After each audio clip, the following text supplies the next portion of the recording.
The room was filled with the most dangerous men in the city, men who killed without blinking. But everyone was staring at the boy in the corner. He was rocking back and forth, covering his ears, terrified of the noise. The guests, billionaires, politicians, and mobsters sneered at him. They called him broken. They called him a mistake. No one dared to approach him because his father was Dante Moretti, the most ruthless don in the underworld. Everyone was terrified of Dante, so they ignored his son. Everyone, except her. When the waitress stepped forward, the music stopped. The guards drew their guns. But she didn't flinch. She just held out her hand and whispered 4 words that changed the fate of the crime family forever. This is the story of Sophie, the woman who danced with the devil's son. The chandeliers of the Pierre Hotel ballroom didn't just sparkle. They glared. It was the annual Obsidian Charity Gala, a polite term for the night when the city's legitimate elite rubbed elbows with its illicit rulers. For Sophie, it was just another shift. Her feet ached in the cheap black flats she was required to wear, and her uniform, a starched white shirt and black vest, felt like a straitjacket. Sophie balanced a heavy tray of champagne flutes, weaving through the crowd with the practiced invisibility of the working class. She knew the rules: don't make eye contact, don't speak unless spoken to, and never ever spill a drop. The air in the ballroom was thick with the scent of expensive perfume, cigar smoke, and fear. The fear had a source. He stood near the grand staircase, a man who seemed to suck the oxygen out of the room. Dante Moretti. He was taller than the other men, broad-shouldered, wearing a tuxedo that cost more than Sophie would earn in 10 years. He had dark hair swept back, and eyes the color of a stormy sea, cold, turbulent, and predatory.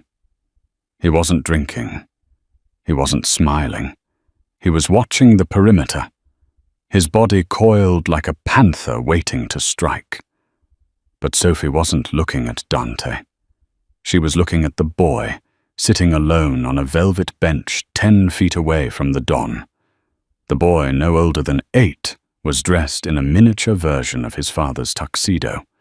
But the bow tie was crooked, and he was rocking back and forth, a rhythmic, frantic motion. His hands were pressed tight over his ears, his eyes squeezed shut. Sophie paused, clutching her tray. She recognized the signs immediately.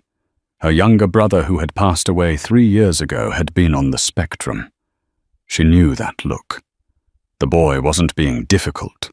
He was drowning. The clinking of crystal, the roar of laughter, the live jazz band.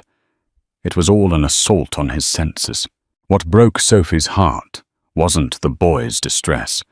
It was the reaction of the guests.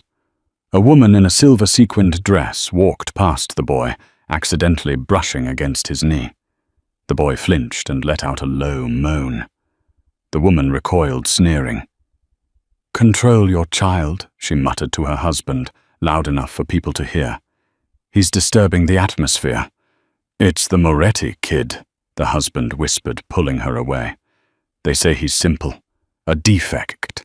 Shame for a man like Dante to have a weak heir." Sophie's grip on the tray tightened until her knuckles turned white. She looked toward Dante. The Don was occupied, surrounded by 3 large men associates from the Rossi syndicate who were blocking his view of his son. Dante didn't see the woman sneering. He didn't see his son starting to hyperventilate. The boy let out a sharp, high-pitched cry. It cut through the jazz music. The room went silent. Dante's head snapped toward the sound, but he was boxed in by the Rossi men. A waiter near the boy, a man Sophie knew as Greg, rolled his eyes. "Hey kid, shut it," Greg hissed, leaning down. "You're scaring the rich folks." The boy, Leo, panicked. He scrambled backward on the bench, knocking over a pedestal that held a massive floral arrangement. The vase crashed to the floor, shattering into 1,000 pieces. Water and roses spilled everywhere. Leo screamed. It was a sound of pure terror.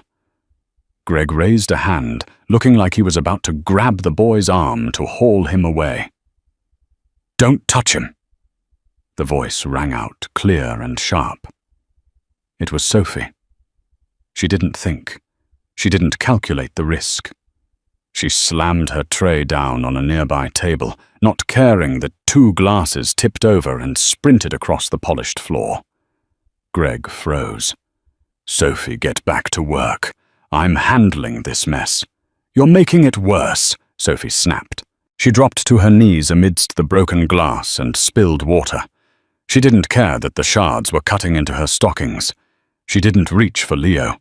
She knew better. Touching him now would be like touching a live wire. Leo was curled into a ball, rocking violently, sobbing into his knees. The entire ballroom was staring. The band had stopped playing. The silence was heavy, judgmental, and cruel. Sophie took a deep breath. She blocked out the eyes of the billionaires. She blocked out the terrifying shadow of Dante Moretti, who had just pushed past the Rossi men and was striding toward them with murder in his eyes. She focused only on Leo. 1, 2, 3, 4. Sophie whispered, tapping her hand on the floor in a steady rhythmic beat. Thump, thump, thump, thump. 1, 2, 3, 4.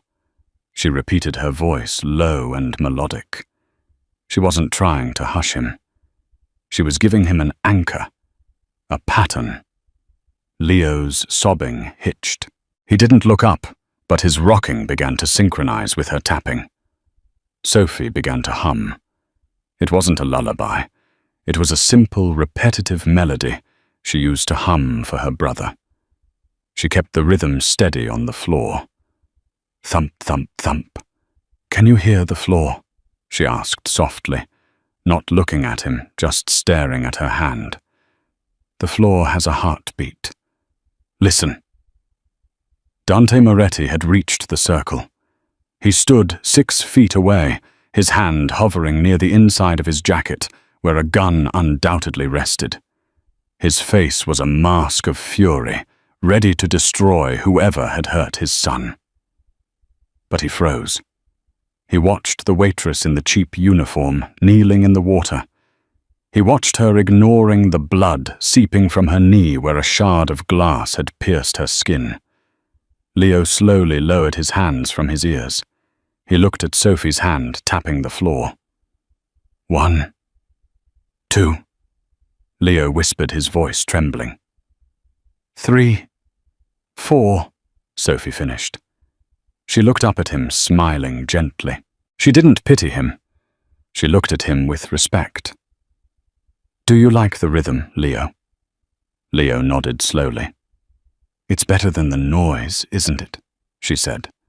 She slowly stood up, keeping her movements fluid. She held out a hand, palm up. Not grabbing him, just offering. The music they were playing was too messy, too loud. "Do you want to make our own rhythm?" The crowd gasped. No one touched the Moretti boy. He was known to bite, to scream, to thrash. Leo looked at her hand. Then he looked at her eyes. He saw safety there. Slowly, tentatively, the boy reached out and placed his small hand in hers. Sophie began to sway, a tiny, almost imperceptible movement. "Left, right, left, right." Leo mimicked her. He stepped left. He stepped right. He focused entirely on her voice and her movement, the chaos of the room fading away. For a moment in the middle of the ballroom, the waitress and the Mafia prince were dancing. It wasn't a waltz. It was a survival mechanism. Sophie looked up, and for the first time she locked eyes with Dante Moretti. The air between them crackled. Dante wasn't looking at her, with the lust she usually saw in men's eyes. He was looking at her with a terrifying intensity, as if he were trying to dissect her soul. He looked from her bleeding knee to his calm son, and an emotion flickered across his face that Sophie couldn't place. Shock, gratitude, or something darker. "Get her name," Dante growled to the head of his security. A massive man named Marco. He didn't whisper. "Get her name and bring her to the car. Now!" Sophie's heart stopped. She had calmed the boy, but she had attracted the beast. Sophie was trembling, but she refused to show it. She sat in the back of a black Cadillac Escalade. The leather seats were softer than her bed at home.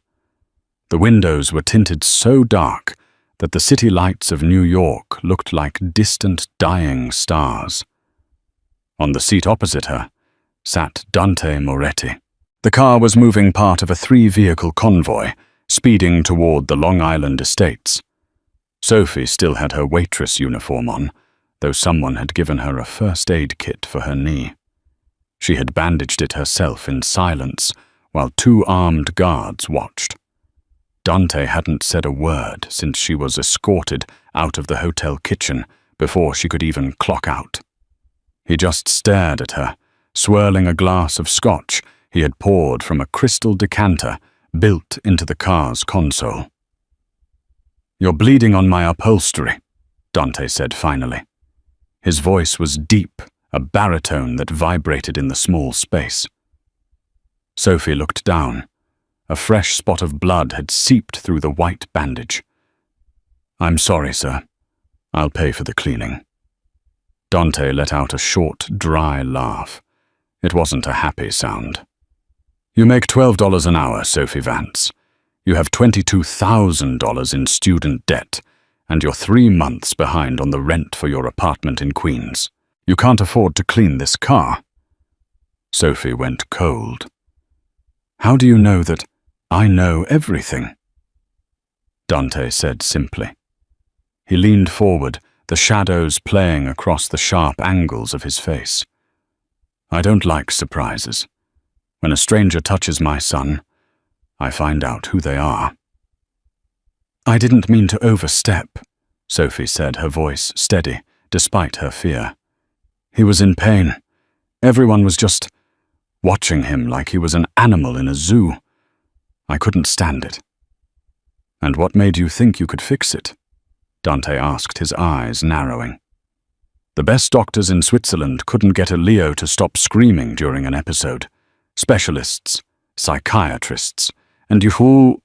A waitress stopped him in 10 seconds. "How?" "They try to fix him," Sophie said, a spark of anger rising in her chest. She forgot for a second that she was speaking to a man who had allegedly buried his rivals in concrete. "Leo isn't broken. He's just overloaded. The world is too loud for him. I didn't try to fix him. I just gave him something else to focus on. A pattern. Control." Dante stared at her. The silence stretched for a long, agonizing minute. He took a sip of his scotch, his eyes never leaving hers. "My wife died 4 years ago," Dante said abruptly. Sophie blinked. "I'm sorry." Since then, Leo has not spoken a full sentence to anyone. Not to me, not to his tutors, not to the nannies. Dante set the glass down. "Until tonight, when he counted with you." The car hit a bump, and Sophie winced as pain shot through her knee. "I need a solution," Dante said. "I run an empire, Ms. Vance. I have enemies. The Rossi family, the Albanian syndicates. They smell blood in the water. They see Leo's condition as a weakness they can exploit. They think I am distracted." He leaned closer, the scent of expensive tobacco and sandalwood filling her senses. "And they are right. I am distracted. I cannot protect him and fight a war at the same time. The nannies quit after a week. The bodyguards frighten him." "What are you saying?" Sophie asked, her breath hitching. I'm saying you are hired. Sophie shook her head. I already have a job. I'm a waitress. Not anymore. I had Marco call your manager. You were fired for damaging hotel property, the vase Leo knocked over. You did what? Sophie gasped. That wasn't my fault. I have bills to pay. Exactly, Dante said calmly. Which is why you will accept my offer. You will come to live at the Moretti estate.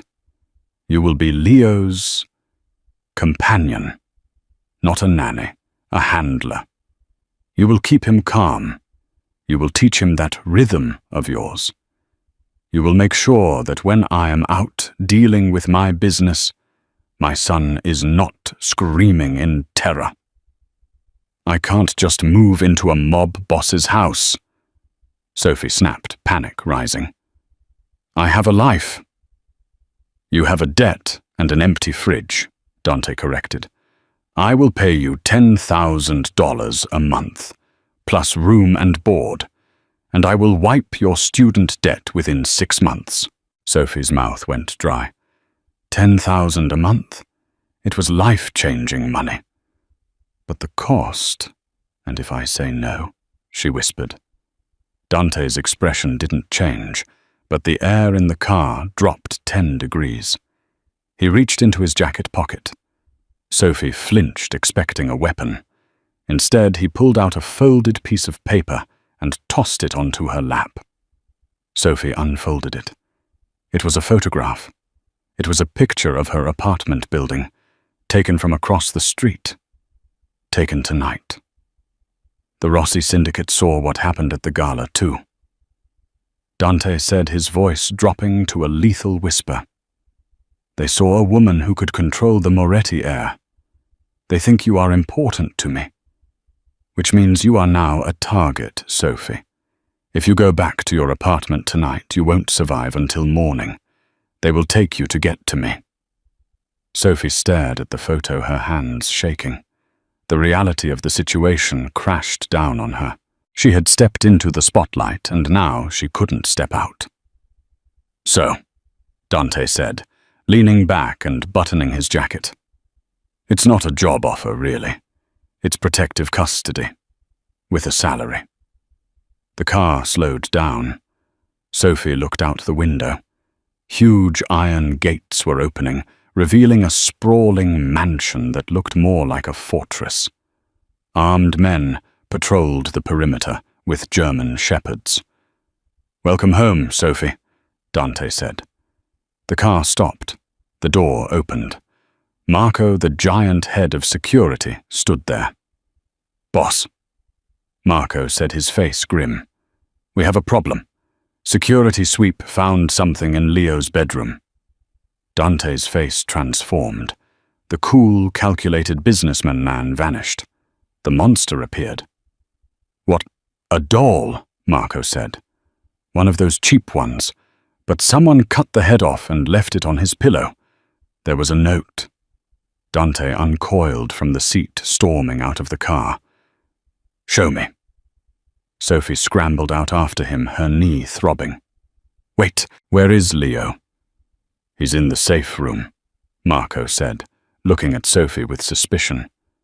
Dante turned back to her, his eyes blazing with a terrifying fire. You start now. Go to him. Keep him calm. If he cries, the men get distracted. And if the men get distracted, we all die. But go, Dante roared. Sophie didn't argue. She limped toward the massive front doors, entering the lion's den, leaving the safety of her old life behind. Forever. She wasn't just a waitress anymore. She was the only thing standing between a frightened little boy and a war that was about to burn the city down. The safe room was a misnomer. It was a vault. Sophie had followed Marco through a maze of corridors, down a hidden elevator behind a bookshelf in the library, and into a subterranean level that felt more like a military bunker than a home. The walls were reinforced concrete, cold and grey, though someone had tried to soften the blow with expensive Persian rugs and leather furniture. Leo was huddled in the corner behind a massive leather sofa. He wasn't screaming anymore. He was silent. A terrifying, absolute silence that was worse than the crying. Sophie's knee was throbbing, the bandage soaked through with fresh blood, but she ignored it. She limped toward the sofa. "Stay back!" A guard barked from the doorway. He had an assault rifle strapped to his chest.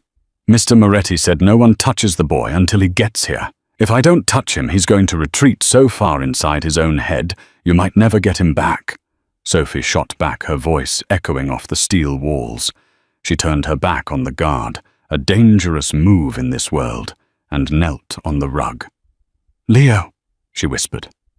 No response. The boy was staring at the pattern on the rug, his eyes unblinking. He was dissociating. The threat of the doll, the violence of the image had been too much.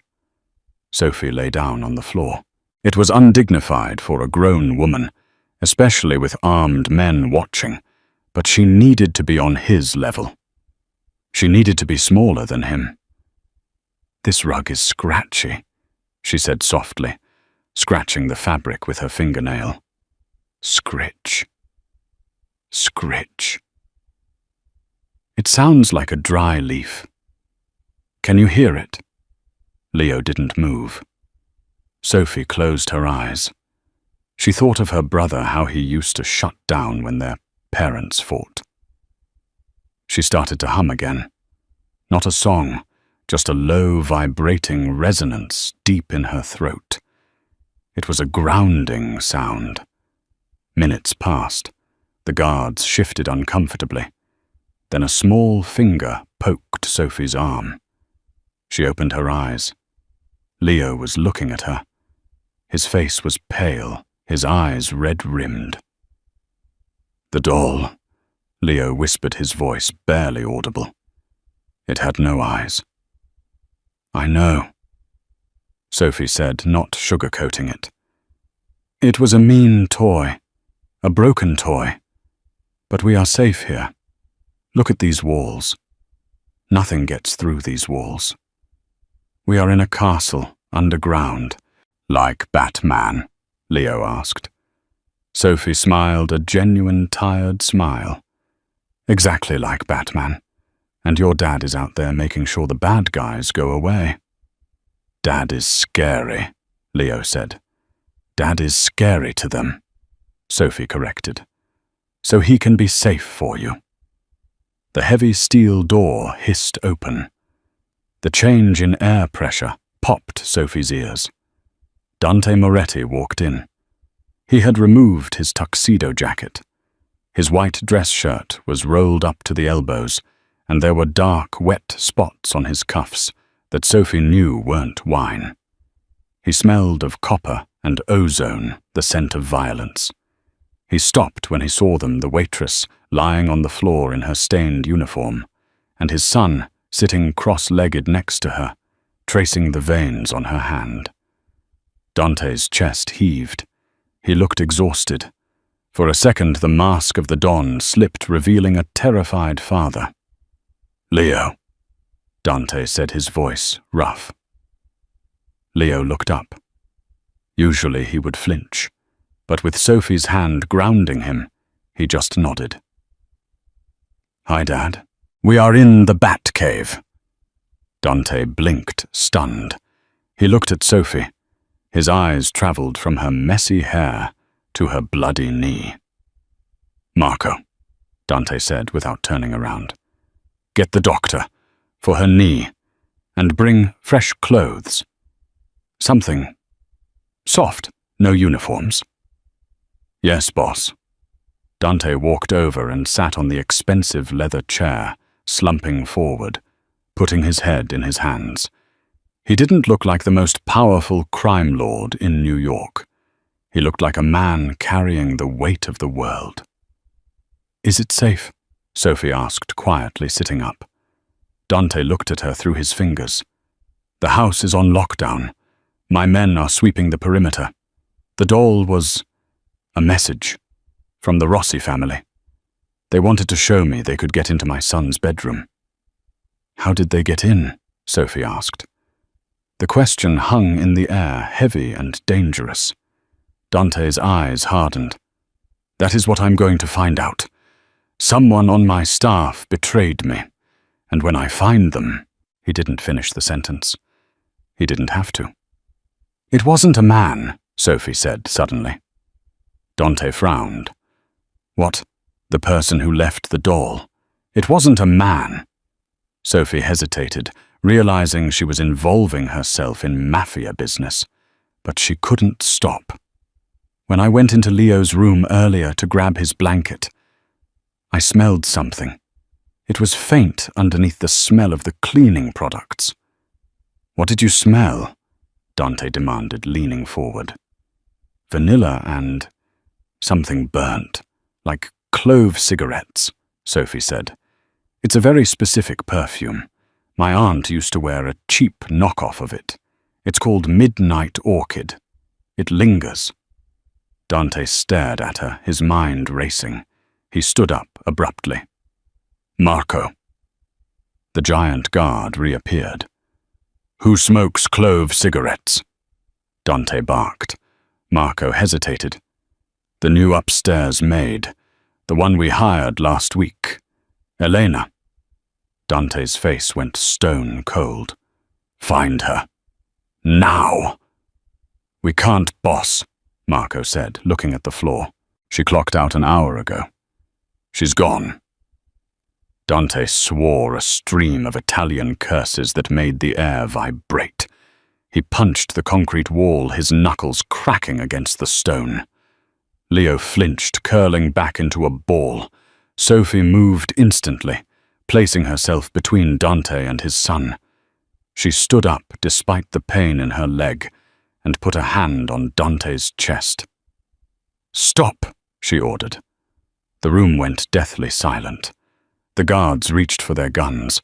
No one touched Dante Moretti. No one ordered him to stop. Dante looked down at her hand on his chest. He could snap her neck with one hand, but he felt the heat of her palm through his shirt. He looked into her eyes and saw no fear, only fierce protectiveness. Not for herself, but for his son. You are scaring him, Sophie whispered. Go clean up. Wash the blood off your hands. Change your shirt. Then come back and be his father, not the Don. Dante stared at her for a long, intense moment. His heart was pounding against her hand. He took a deep breath, the red haze of rage slowly fading, replaced by a cold, calculating focus. You have a sharp nose, Sophie, Dante said quietly.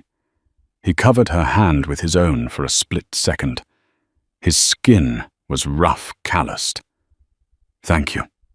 He turned and walked out of the vault. Sophie let out a breath she didn't know she was holding. Her legs gave way, and she sank back onto the rug. She was trapped in a bunker with a Mafia heir, having just identified a traitor and ordered a killer to calm down. She wasn't a waitress anymore. She was a player in the most dangerous game in the city. 3 days had passed. The Moretti estate was no longer a home. It was a fortress under siege. The security had tripled. Men with earpieces stood at every corner. The windows were covered with steel shutters at night. Sophie had been given a guest suite next to Leo's room.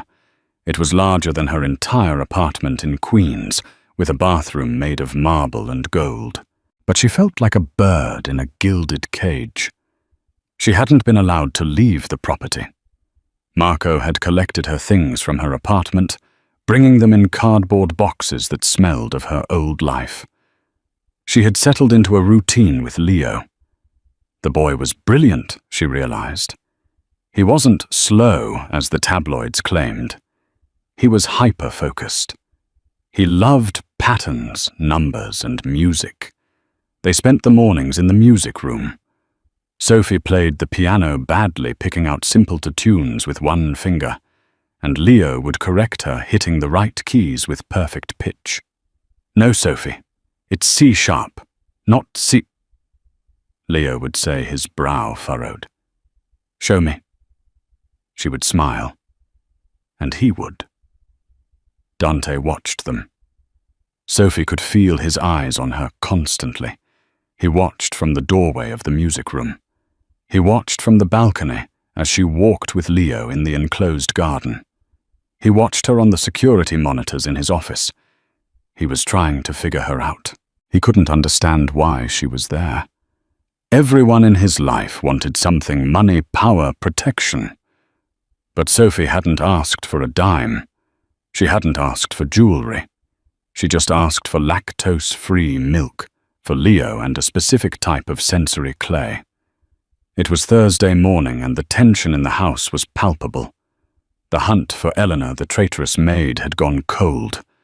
Dante was like a caged tiger pacing the halls. Breakfast was served in the solarium. The sun streamed through the bulletproof glass, illuminating the feast laid out on the table. Silver platters of fruit eggs, pastries, and Italian cured meats. Dante sat at the head of the table, reading a dossier. He wore a crisp grey suit, his hair perfectly styled, but the dark circles under his eyes betrayed his lack of sleep. Leo sat to his right, wearing headphones to block out the sound of the silverware clinking. Sophie sat opposite Leo. "Eat," Dante said without looking up. "You're too thin." "I'm fine," Sophie said, pouring herself coffee. "Did you sleep?" "I don't sleep when there are loose ends," Dante replied. He looked at her. "We found Elena's apartment. It was empty, but we found a bank transfer from a shell company linked to the Rossi family. $50,000. "That's the price of betraying you?" Sophie asked. "It seems low." "Life is cheap in this city," Dante said darkly. A server, a young man named Paolo, who had replaced the previous staff, brought out a special glass of juice for Leo.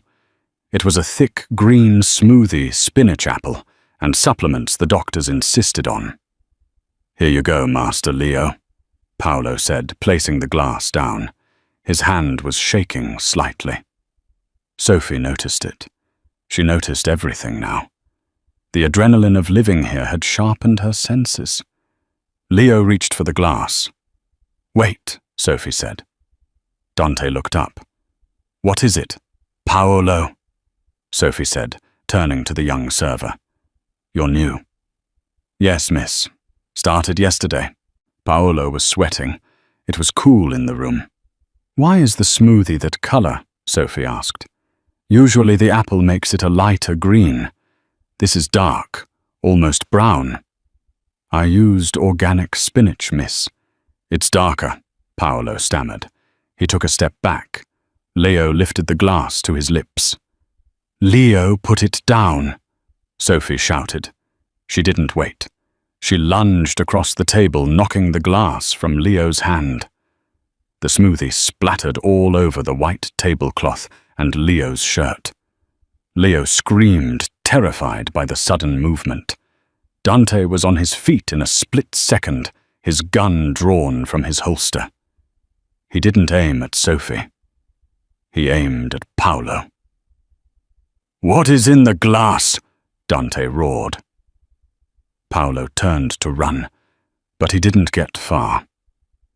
Marco, who was standing by the door, tackled him. They crashed into a serving cart, sending dishes flying. Sophie ignored the chaos. She grabbed Leo, pulling him off the chair away from the spilled liquid. The liquid was sizzling slightly where it hit the silver platter. "Acid," Dante whispered, looking at the tablecloth. The fabric was dissolving, turning black and smoking. If Leo had drunk that, his throat, his stomach. The room spun. Sophie felt bile rise in her throat. This wasn't just a threat. This was an assassination attempt. Inside the house, at the breakfast table, Dante vaulted over the table. He grabbed Paolo by the collar, lifting him off the ground as if he weighed nothing. Dante's face was a mask of pure demonic fury. "Who sent you?" Dante snarled, pressing the barrel of his gun into the man's forehead. "Tell me before I blow your brains out onto the patio." "Rossi!" Paolo screamed, weeping. "They have my sister. They said they would kill her if I didn't do it. Please, Don Moretti. Please." Dante threw him to the floor. "Marco, take him to the basement. I want to know everything. Every name, every location, every phone number. Keep him alive until I get there." "Yes, boss." Marco dragged the sobbing man away. Dante stood there, his chest heaving. He looked at the dissolving tablecloth. Then he looked at Leo, who was rocking back and forth in Sophie's arms in the corner of the room. Sophie was whispering to him, covering his ears, shielding his eyes from the violence. Her own hands were shaking uncontrollably, but she held the boy tight. Dante walked over to them. He dropped to his knees. He didn't care about the suit. He reached out and touched Sophie's face. His hand was trembling. "You saved him," Dante said, his voice cracking. "Again." Sophie looked at him. Her eyes were filled with tears, but they were angry tears. "How many?" she hissed. "How many people in this house want him dead? I can't protect him from ghosts, Dante. I can't fight an army." "You won't have to," Dante swore. The look in his eyes changed. It shifted from fear to a cold, hard resolve. "I have been playing defense. I have been trying to be a legitimate businessman for Leo's sake. But they don't want a businessman. They want the monster." He stood up, pulling Sophie up with him. He didn't let go of her arm. "Take Leo to the safe room. Lock the door. Do not open it for anyone but me. Not Marco, not the Pope. Only me." "Where are you going?" Sophie asked, fear gripping her heart. Dante checked the magazine of his gun. He looked at her, and for the first time, he let her see the darkness inside him. It was a terrifying abyss, but somehow Sophie didn't want to look away. "I'm going to end the war," Dante said. "Tonight, the Rossi family dies." He turned and strode out of the room, barking orders into his phone. "Prepare the cars. Get the heavy squad. We are going to Little Italy." Sophie watched him go. She picked up Leo, who was clinging to her like a koala. "Come on, Leo," she whispered, her heart pounding against her ribs like a trapped bird. "Back to the Batcave." As she ran toward the library, she realized something that terrified her, more than the acid or the guns. She wasn't just afraid for Dante Moretti. She was afraid of losing him. In just 3 days, the monster had stolen her heart, and now he was walking straight into hell. The silence in the bunker was deafening. 6 hours had passed since Dante left. Sophie had exhausted every game, every song, and every distraction she knew to keep Leo calm. The boy was now asleep on the leather sofa, clutching a throw pillow, his breathing even, but shallow. Sophie paced the length of the room. Her phone had been confiscated by Marco for security reasons, so she had no connection to the outside world. She didn't know if Dante was alive or dead. She didn't know if the police were raiding the house or if the Rossi family had retaliated with a bomb. She found herself staring at the heavy steel door, willing it to open. It wasn't just fear for her own safety anymore. Every time she closed her eyes, she saw Dante's face, the raw, terrified father who had knelt before her, begging her to protect his son. She saw the man who had touched her cheek with a trembling hand. "Don't die," she whispered to the empty room. "You promised to wipe my debt. You can't die yet." It was a lie. She didn't care about the debt. Suddenly, the keypad on the door beeped. Beep, beep, beep. buzz. Sophie froze. She grabbed a heavy brass lamp from the side table, holding it like a baseball bat. The hydraulic locks hissed, and the heavy door swung open. It wasn't the Rossi hit squad. It was Marco. But he wasn't alone. He was supporting Dante, whose arm was draped over the giant's shoulder. Dante was pale, his skin the color of ash. The left side of his white shirt was soaked in bright arterial crimson. "Help me!" Marco grunted, his voice tight with panic. Sophie dropped the lamp and rushed forward. Together they dragged Dante to the sofa, laying him down gently. Leo stirred but didn't wake up. The soundproofing of the room was that good, and the boy was exhausted from the trauma of the morning. "What happened?" Sophie gasped, her hands hovering over the blood. "Ambush!" Marco spat, tearing open Dante's shirt. "We got the Rossi Don. Put a bullet right between his eyes. But they had a sniper on the roof. Dante took a hit in the shoulder.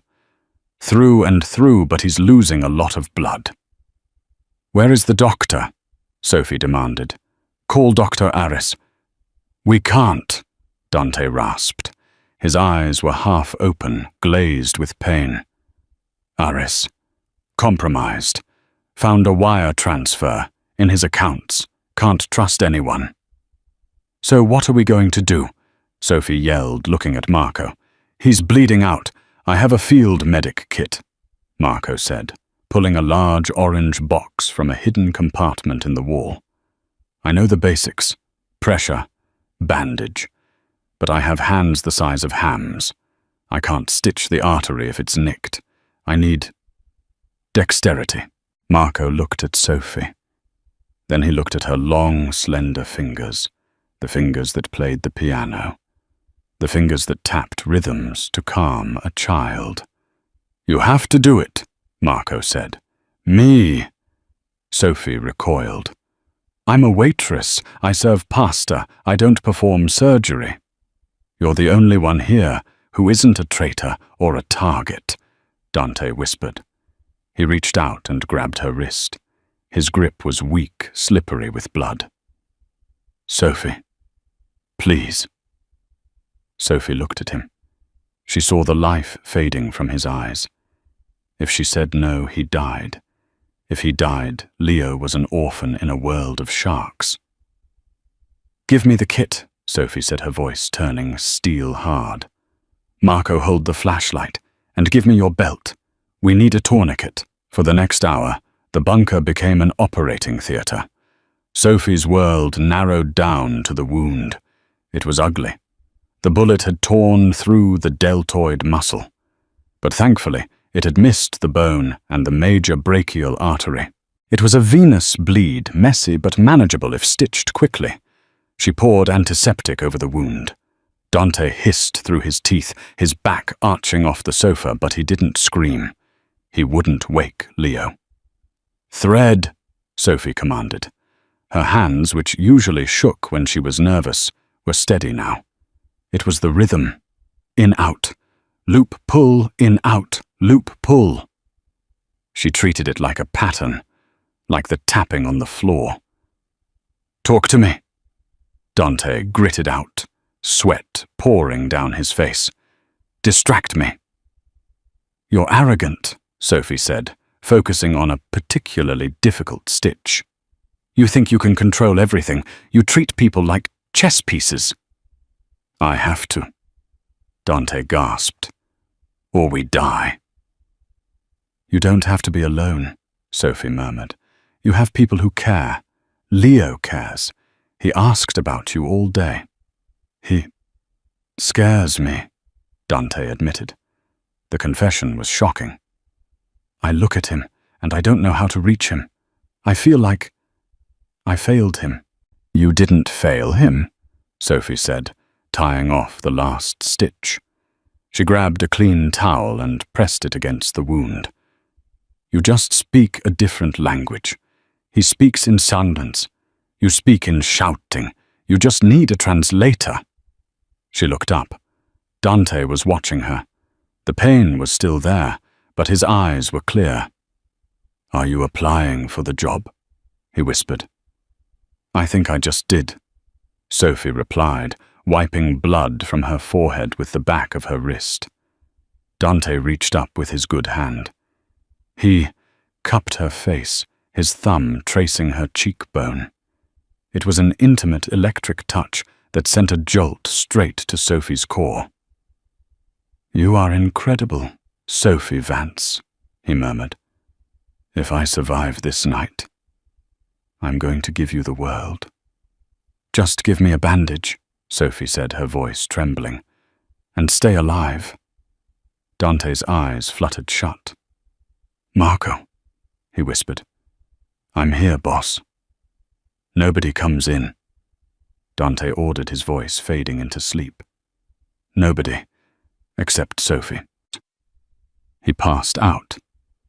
Sophie sat back on her heels, covered in the blood of the most dangerous man in New York. She looked at her hands. She had just sewn a Mafia don back together. She looked at Leo still sleeping soundly. Then she looked at Dante. She realized with a terrifying jolt that she wasn't just doing this for the money anymore. She was falling in love with the broken family in the bunker, and that was the most dangerous thing she could possibly do. The morning sun didn't reach the bunker, but Marco's radio brought the dawn. "It's done," the voice on the radio crackled. It was Vincent Moretti, Dante's cousin and second in command. "The Rossi territories are secured.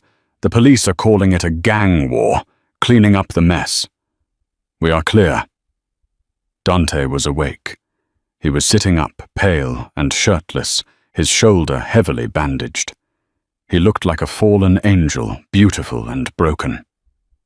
"Good work, Vincent," Dante said into the radio. "Call a meeting. The library, noon. I want all the capos there. We need to show strength." "Are you sure, Dante?" Vincent's voice was smooth, concerned. "You were hit. Maybe you should rest. I can handle the meeting." Dante's eyes narrowed. He looked at Sophie, who was making instant coffee in the corner. "I'll be there, Vincent," Dante said coldly. "Noon." He clicked the radio off. "He wants your job," Sophie said quietly. It wasn't a question. "Vincent has always wanted the chair," Dante said, wincing as he stood up. "But he is family. He wouldn't sell me out to the Rossis. That breaks the omerta." "Someone let the maid in," Sophie pointed out. "Someone let the waiter in. Someone told the sniper where you would be." "I know," Dante said. The darkness returned to his eyes. "And today, I find out who." The library, 12:00 p.m. The library of the Moretti estate was a masterpiece of mahogany and leather, but today it felt like a courtroom. 12 men stood around the long table. The capos, the leaders of the different crews. They were tough men, scarred and weary. Dante sat at the head of the table. He wore a black suit, his arm in a sling, concealed under the jacket. He looked impeccable, despite the fact that he had lost a pint of blood 12 hours ago. Sophie stood in the corner, holding Leo's hand. Dante had insisted they be there. "I want them to see my son," he had said. "I want them to see he is not weak, and I want you to watch them." Vincent Moretti stood at Dante's right hand. He was a handsome man, younger than Dante, with a charming smile and expensive taste. He wore a gold Rolex and a suit that shimmered under the lights. "Gentlemen," Vincent announced, "the Rossi threat is eliminated. Don Moretti has led us to victory." The men murmured approval, but Sophie watched their eyes. Some looked relieved, others looked nervous. Leo was agitated. He hated the smell of the library. It smelled of old paper and cigars. He was tugging on Sophie's hand. "Sophie," Leo whispered. "The clicking." "Shh, Leo." "What clicking?" Sophie whispered back, kneeling down. "The clicking," Leo insisted. He pointed a finger at Vincent. "Click, click, click." Sophie looked at Vincent. He was nervously flicking a gold Zippo lighter in his pocket. Click, click, open shut, open shut. It was a nervous tick. Sophie's mind raced. The smell in Leo's room the day the doll was left. She had told Dante it smelled of vanilla and clove cigarettes. She looked at the ashtray on the table near Vincent. There was a freshly extinguished cigarette. It wasn't a normal Marlboro. It was a dark, thin cigarette. A clove. Vanilla and burnt cloves. Sophie's heart hammered against her ribs. She looked at Vincent's shoes. They were Italian leather, pristine. But on the heel of the right shoe there was a tiny smudge. A smudge of green. Green smoothie. Paolo, the waiter who tried to poison Leo, had spilled the smoothie everywhere. Vincent must have been in the kitchen or near the staff entrance before the meeting, or maybe he had met with Paolo before the attempt. Sophie looked at Dante. He was mid-speech, talking about loyalty. "Loyalty is the currency of our world," Dante was saying, "and betrayal is a debt that must be paid in blood." Sophie squeezed Leo's hand. She needed to tell Dante, but she couldn't just shout it out. Vincent was armed. His men were in the room. She needed a signal. She remembered the piano. "Leo," she whispered, "do you remember the song we played yesterday, the one about the storm?" Leo nodded.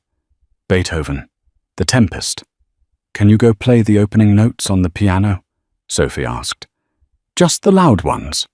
The grand piano sat in the corner of the library. "Now?" Leo asked. "Yes, loud." Leo pulled away from her. He walked across the room. The capos stopped talking. They stared at the autistic boy, wondering what he was doing. Vincent frowned. "Dante, maybe the boy should go back to his room. This is business." "Let him be," Dante said softly, watching Sophie. He saw her face. He saw the terror in her eyes and the slight nod she gave toward Vincent. Leo sat at the piano. He raised his hands. Crash! He slammed down on the keys. A dissonant, dark, stormy chord. The sudden noise made everyone jump. Vincent's hand flew to his jacket pocket, the pocket where he kept his gun. It was a reflex, a guilty reflex. Dante saw it. He saw Vincent reach for the weapon before anyone else had even reacted. "Vincent," Dante said, his voice deceptively calm. "Why are you reaching for your piece?" Vincent froze. The noise. It startled me. "You're jumpy," Dante said. He stood up slowly, like a man who has something to hide. "I have nothing to hide, cousin," Vincent said, a sheen of sweat appearing on his upper lip. "Sophie," Dante said, not taking his eyes off Vincent. "What does the room smell like?" Sophie stepped forward. Her legs were shaking, but her voice was clear. "It smells like vanilla," she said, "and cloves, the same smell that was in Leo's room when the doll was left on his pillow." The room went silent. The other capos looked at Vincent. They smelled the smoke coming from his direction. "That's ridiculous," Vincent laughed, but it was a high, nervous sound. "I smoke cloves, so do 1,000,000 people." "And the shoe," Sophie added. "You have green spinach on your heel, Vincent, from the kitchen, from when you paid Paolo to poison the smoothie." Vincent's face crumbled. The mask of the charming cousin vanished, replaced by the snarl of a trapped rat. "He's weak," Vincent screamed, pulling his gun. "He cares more about that retard son of his than the business I did it for the family." He aimed the gun at Dante, but Dante was faster. He didn't even draw a weapon. He grabbed a heavy crystal whiskey decanter from the table and hurled it. It smashed into Vincent's face with a sickening crunch.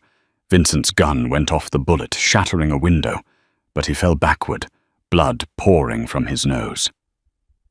Before Vincent could hit the floor, Marco was on him. 2 other capos drew their guns and aimed them at Vincent's head. Dante walked around the table. He stood over his cousin, who was groaning on the Persian rug. "You call my son weak," Dante whispered. "He just exposed you with a piano chord. He is smarter than you will ever be." Dante looked at the other capos. "Take him to the warehouse. I will deal with him personally tonight." As they dragged the screaming Vincent away, Dante turned to Sophie. The adrenaline was fading, leaving her dizzy. She swayed. Dante caught her. He pulled her into his chest right against his uninjured side. He buried his face in her hair, inhaling deeply.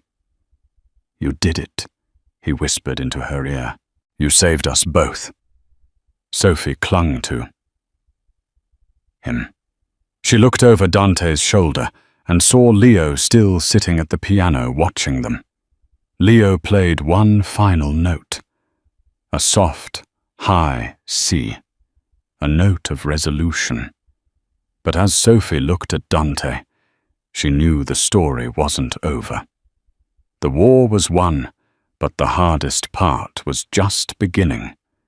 Now they had to figure out how to be a family. And there was one secret left. A secret Sophie had been keeping from Dante about her own past. A secret that was about to come knocking on the front door.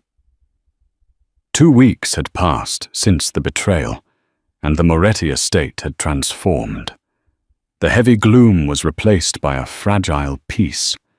Mornings were spent in the garden with Leo, who was now speaking in full sentences, and evenings were spent with Dante, who watched them with a look of wonder, as if he couldn't believe this domestic happiness was real. But Sophie knew she was living on borrowed time. The past always collects its debts. It happened on a rainy Tuesday. Dante summoned her to his study. The moment she entered, she felt the temperature drop. The fire was roaring, but Dante's eyes were cold, dead cold. Marco stood by the door, his hand hovering near his holster. "Sit down, Sophie," Dante said. His voice was devoid of the warmth that had grown there over the last 2 weeks. "Is it Leo?" she asked, her heart hammering. "Leo is fine. We are talking about you." Dante tossed a manila folder onto the mahogany desk. It slid across the surface and stopped right in front of her. "I told you I find out everything. It took the FBI contacts time to unseal the records, but they found it." Sophie opened the folder with trembling hands. Inside lay a copy of a birth certificate. It didn't say Sophie Vance. It read, Sofia Valenti. Valenti! Dante spat the name like a curse. The daughter of Carlo Valenti, the man who testified against my father 20 years ago, the biggest rat in the history of the New York mob. Dante slammed his hands on the desk, leaning over her, his shadow consuming her. "You are the daughter of the man who tried to destroy my family." "I am not my father," Sophie cried, standing up, tears streaming down her face.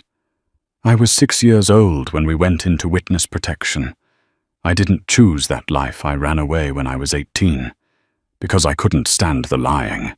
I changed my name back to Sophie because I wanted to be me, not a ghost."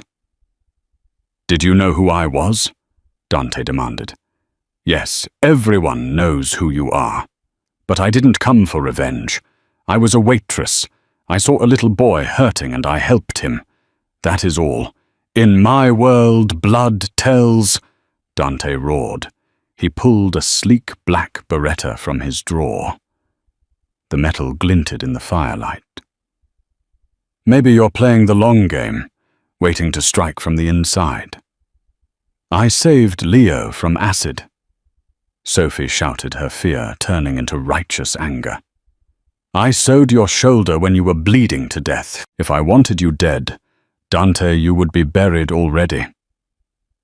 My father taught me that a man who trusts is a man who dies, Dante said, though the gun wavered slightly. Your father was wrong. Sophie stepped around the desk. She walked straight up to the barrel of the gun. She pressed her chest against it, right over her beating heart. Dante froze. His eyes widened. Pull the trigger, Sophie whispered. If you think I am my father, do it. If you think the last 2 weeks were a lie, do it. I have nowhere else to go. You and Leo, you are all I have. Dante stared at her. He looked into her green eyes and saw no deception, only a terrifying amount of love. He looked at her hands, the hands that had calmed his son, the hands that had saved his life. He realized that for 20 years he had lived by a rhythm of death. Sophie was offering him a rhythm of life. His hand shook. A single tear escaped his eye. Slowly, agonizingly, he clicked the safety on and dropped the gun on the desk. I can't, he choked out. I don't care who your father was. You are Sophie. You are mine. He pulled her into a crushing embrace, burying his face in her neck, shaking with the release of a lifetime of paranoia. Suddenly, the heavy door creaked open. Leo stood there clutching a drawing. He saw his father crying. He saw Sophie holding him. Usually, high emotion made Leo retreat, but not today. He walked into the room, wrapped his small arms around Dante's leg and Sophie's waist. Group hug, Leo announced, like in the movie. Dante laughed, a wet, broken, beautiful sound. He picked Leo up, keeping his other arm wrapped tight around Sophie. The war outside might continue, but in this room, the Moretti family was finally whole. That is the story of Sophie and the Moretti family. It's a story that reminds us that sometimes the strongest people aren't the ones with the guns or the money. The strongest people are the ones who see someone in pain and refuse to look away. Sophie didn't just save a boy. She saved a father from his own darkness. She proved that love is the only thing powerful enough to break the cycle of violence. What would you have done if you were in Sophie's shoes? Would you have risked your life for a stranger's child? And more importantly, do you think Dante was right to forgive her for her father's past? Let me know in the comments below. If this story touched your heart, please hit that like button. It helps us share more stories like this. Share this video with someone who needs a reminder that love wins, and don't forget to subscribe and ring the bell so you never miss a new drama. Thanks for watching, and see you in the next story.